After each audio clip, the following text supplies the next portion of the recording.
한 아파트 복도에서 두 여성이 말다툼을 벌이는데요. 그런데 젊은 여성이 일방적으로 고함을 지르며 중년 여성을 몰아붙입니다. 급기야 중년 여성은 복도 한가운데 무릎까지 꿇고 눈물로 애원하는데요. 도대체 이 여성 무슨 잘못을 저질렀길래 이렇게 절박하게 용서를 구하는 걸까요? 자, 오늘은 말이죠. 이 불륜 뒤에 숨은 더 큰 배신에 대한 사방 가족분의 제보입니다.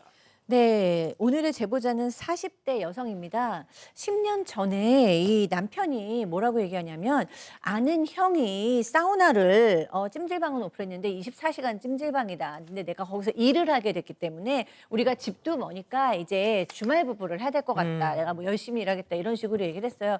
그런데 주말에 올 때마다 보니까 속옷이 늘 새 걸로 좀 바뀌어 있고요. 그다음에 신체 일부에 안 하던 제모까지 하는 게 좀 너무 의심스러웠다라는 거예요.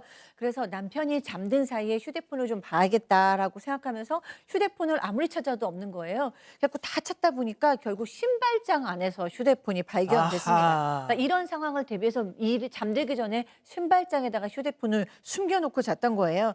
휴대폰 안에는 불륜 증거는 물론 상간녀와 찍은 사진, 그리고 이유는 알 수 없지만 그 상간녀의 주민등록증 사진까지 들어있었다고 합니다. 자, 그래서 제보자 아내분은요, 이 상간녀 그 주민증에 적힌 주소로 찾아가 봤습니다. 자, 그곳에서 뜻밖의 인물을 제보자에게 들어보시죠. 당신 딸이 이러고 다니고 있고 지금 우리 남편이랑 바람을 피고 있다. 이거 어떻게 할 거냐. 나 간통으로 일단 고소할 거다. 증거도 다 있다. 이러니까 한 번만 용서해달라고. 자기가 책임지고 뜯어 말리겠다. 내 딸 뭐 손모가지를 진짜 발모가지를 다 끊어놓겠다. 난리가 났었거든요 그때. 자, 보통 저렇게 얘기하죠. 내가 이놈의 가시네 그냥 다리 몽둥이를 뿌리면 정신 차리고 뭐 이렇게 얘기하잖아요. 그런데 또 중간에 말이 바뀌긴 했어요. 이 제보자 상간녀의 주민등록증 주소를 참고해서 찾아간 그곳에서 남편보다 9살이나 어린 상간녀의 어머니를 만나게 됐고요. 이 상황을 들은 그 상간녀 어머니가 처음에는 우리 딸 고소하셔도 된다. 걔는 당해도 싸다. 막 이렇게 제보자 편을 듭니다. 어허. 그런데 같은 자식 둔 마음으로 한 번만 봐달라. 내가 얘 다리를 부러뜨려서라도 뜯어 말리겠다. 무릎까지 꿇고 빌게 됩니다. 그게 정상이죠. 네, 그렇죠. 그리고 어린 두 딸을 키우는 입장에서 이렇게 뭐 어떻게 이걸 막 법적으로 대응하기도 뭐하고 그래서 상간녀 어머니를 믿고 제보자는 아무런 법적 대응을 하지 않은 채 넘어갔습니다. 자, 뭐 상간녀야 어리고 그 부모가 정신 차리게 하겠다니까 오케이. 남편은 자, 불륜이 발각됐는데 이게 다가 아닙니다. 더 큰 거짓말이 숨겨져 있었어요. 24시간 일했던 게 아니고 예. 실제로는 아는 사람의 유흥업소의 매니저 겸 바지 사장으로 일을 했던 것 같습니다. 찜질방이 아니에요. 그렇습니다. 유흥업소에서 일을 했고요. 제보자 몰래 몇 천만 원대 빚도 지고 있었고 결국은 사실은 더 이상 살 수 없다고 생각이 들어서 이혼을 했는데 나눌 재산도 없습니다. 위자료도 없고요. 두 딸의 양육비만 받는 조건으로 이혼을 했다고 합니다. 자, 그런데 최근에 이 남편의 전 남편이죠. 가장 큰 거짓말이 드러났습니다. 그 전에 일단 제보자의 상황에 대해 좀 말씀을 드려야 될 게 두 딸이 장애가 좀 있다고 합니다. 특히 이 둘째 같은 경우에는 좀 심각한 편이어서 초등학교에 입학을 해도 이 화장실을 혼자 못 가는 그런 상황이었어요. 4학년이 될 때까지 이 어머니가 제보자분이 교실 밖에 기다리고 있다가 필요할 때 수시로 챙겨주는 그런 상황이었다요. 뭐 아무것도 할 수가 없잖아요. 일을 저렇게 어떻게 일을 하겠습니까? 예. 그런데 그런 상황인데도 남편이 지난 10년 동안 여유가 없다면서 주기로 양육비 한 푼도 안 줬답니다. 근데 이게 거짓말이 아니에요. 이렇게 또 있어요. 형편이 어렵다라고만 했었는데 알고 보니까 전 남편이 그때 그 상간녀하고 결혼을 했고요. 둘 사이에 아들까지 낳아서 잘 살고 있다라는 겁니다. 자, 이 상간녀 엄마가 분명 그랬잖아요. 다리 몽둥이를 부러뜨려서라도 뜯어 말리겠다. 자, 알고 보니까 역시나 반전이 있었습니다. 제보자 얘기 이어서 들어보시죠. 뭐 이 여자를 아직도 만나냐. 제가 이랬어요. 했더니 죽었는데 유언으로 끝까지 자기 딸을 끝까지 책임지라 해서 자기는 끝까지 야를 책임져야 된다 이런 식으로 얘기를 하더라고요. 그래서 지금 장애를 갖고 있는 본인의 자식은 나 몰라라 그렇게 내팽개쳐 놓고 남의 딸을 그 책임지려고 그렇게 있냐. 다리 몽둥이 이렇게 하겠다는 그 상간녀 엄마가 김서방 내 딸 좀 책임져 주게 그러고 세상을 하직했다. 네, 제가 그래서 아까 전에 나중에 태도를 바꾼다고 말씀을 드렸잖아요. 이 제보자가 상간녀에 대해서 따지자 전 남편 재혼한 적이 없다면서 끝까지 잡아떼다가 결국에는 결혼을 했다는 사실을 인정을 했습니다.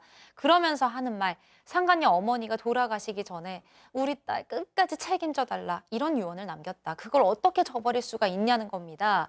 제보자가 그럼 남의 집 딸 책임지겠다고 장애가 있는 친딸들은 나 몰라라 하는 거냐 따져 물었어요. 그랬더니 남편 한참을 침묵하다가 우린 이미 이혼했는데 무슨 상관이냐 이제 상관없지 않냐 이런 말을 했습니다. 양 변호사님, 너랑 나랑 이제 남인데? 근데 그 남이라고 하지만 양육비를 주기로 약속을 한 부분이 있지 않습니까? 이게 전 남편이 그 상간녀의 어머니가 불러다가 그 집에서 살라고 하고 하던 음식까지 전 남편에게 물려줬답니다. 와우. 그런데 이거야 그럴싸했다 치죠. 이 전 남편이라는 사람이요. 그 집하고 가게 명의를 현재 아내 명의로 또 바꿉니다. 아하. 그래놓고 나는 돈 없으니까 양육비 못 준다 이러고 있다라는 거예요. 그러면서 지금 첫째 딸도 몸이 좋지는 않은데 예. 장애가 있는데 그 첫째 딸 다 컸으니까 어디 복지관 같은 데서라도 일 시켜가지고 생활비 벌어오게 하면 안 되냐 이런 얘기를 하고 있다는 겁니다. 그러니까 전 남편이 야, 첫째 걔 이제 다 컸잖아. 성인 아니야. 아니 뭐 알바 시켜. 이게 사람입니까, 박 변호사님? 그러니까요.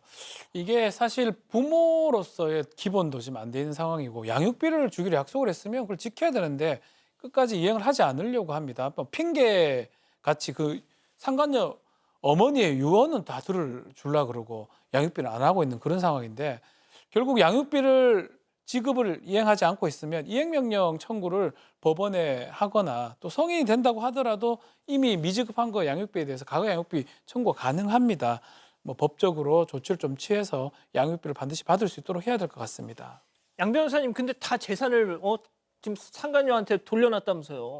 그렇더라도 금융활동이라든가 재산만 돌리는 자기도 어떻게 보면 자기 명의로 하는 일이 있을 거 아니겠습니까? 일단 가압류 같은 걸 취해서 그런 돈을 아예 쓸 수 없게끔 좀 묶는 게 필요하겠죠. 교수님 진짜 그냥 복장 터져 미치겠어 진짜. 그러니까요. 이 인물은 정말로 본인의 어떤 책임을 회피하면서 또 기생적으로 누군가에게 의존하는 인물로 보입니다. 갖가지 치사한 핑계를 다 대면서 본인의 의무를 저버리고 있고요. 또 스스로도 자기 합리화를 하면서 난 이럴 수밖에 없었어. 뭐 이러면서 마음은 편해지고 있을 거예요. 그런데 이제 보면은 정말로 책임을 회피하는 것이 이렇게 다 크기는 했지만 정말 신체적인 장애가 있는 첫째 딸한테 나가서 일을 해서 돈을 벌어오게 해서 그걸로 먹고 살으라고 하고 또 돌아가신 그 내연녀, 그 상간녀의 어머니 핑계를 대면서 양육비를 안 주고 있어요. 그런데다가 지금 그 기생적으로 의존하는 모습도 보이거든요. 스스로 돈을 버는 게 아니라 나에게 이익이 되거나 이득이 되는 사람을 선택을 해서 거기에 이제 사는데 아마도 지금의 또 이 아내랑도 헤어지면 제가 봤을 때는 이런 어떤 기생적인 행동은 계속 이어질 수도 있을 것 같습니다. 이 두 장애아이를 키우면서 산다는 것은 정말 너무 힘든 일이거든요. 이 어머니 정말 성숙하시고 숭고하신 그런 어머니신데 법적으로 어떻게든지 양육비를 받아내시고 주변의 도움도 좀 받으셨으면 좋겠습니다. 예, 그러니까요. 여러분과 함께 울고 함께 분노하겠습니다. 지금 사건 반장에 제보하십시오.